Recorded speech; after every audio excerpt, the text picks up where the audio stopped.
और मामला ये है।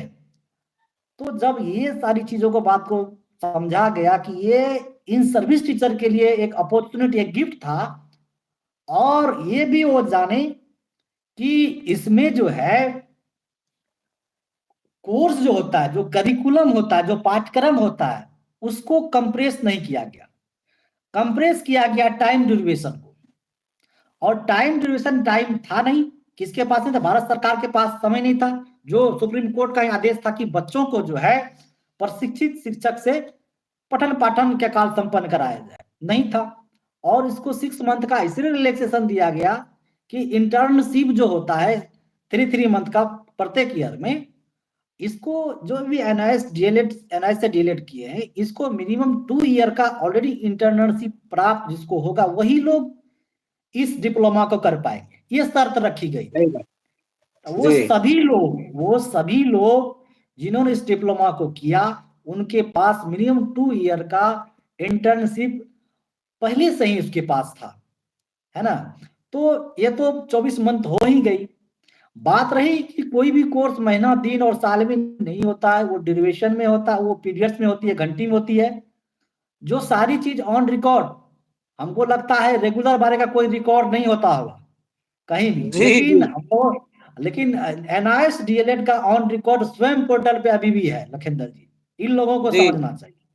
ऑनलाइन स्वयं पोर्टल पर ऑलरेडी सारी पढ़ाई जो आपने की है, कितना क्या क्या सारा चीज है उस पे, कितना सेट लगाया है, कितना क्वेश्चंस किया है, क्या पढ़ाई किया, सारा चीज वहां पे है।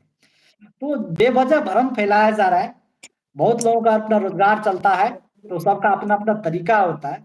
तो उस विवाद में किसी को नहीं पड़ना चाहिए, है ना।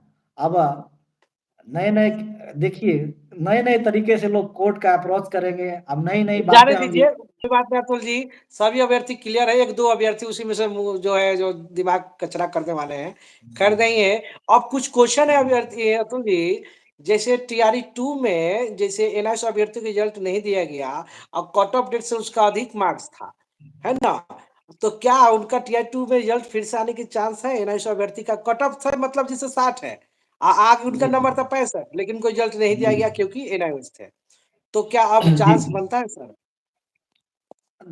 लखिंदर जी, बता दें कि जब प्रोसीडिंग कोर्ट में चल रही थी, उस समय ये बात बोला गया था कि इस जजमेंट से जो भी 28/11/2023 के जजमेंट से जो भी प्रभावित है, आप जजमेंट में भी देखे होंगे कॉपी में, जी तो जी जी उन सभी लोगों को कंसीडर किया जाए।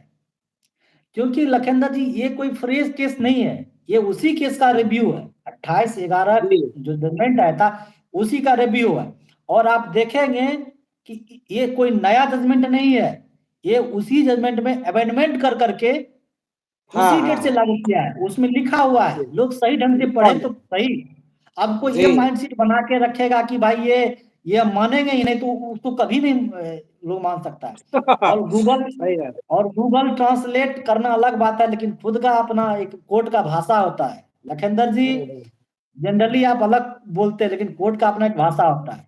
मैंने जी जी बता दिया था बिल्कुल बिल्कुल उस दिन जब प्रोसीडिंग हुई थी, उसके बाद जब मेरा इंटरव्यू लिया गया था, तो मैंने साफ साफ कह दिया था कि आपके लोग के पक्ष में है सारी चीजें। क्योंकि कैसे हम समझ गए, कोर्ट का अपना एक लैंग्वेज होता है जिसको एडवोकेट लोग समझते हैं, कुछ उससे जो रिलेटेड लोग होते हैं वो समझ जाते हैं।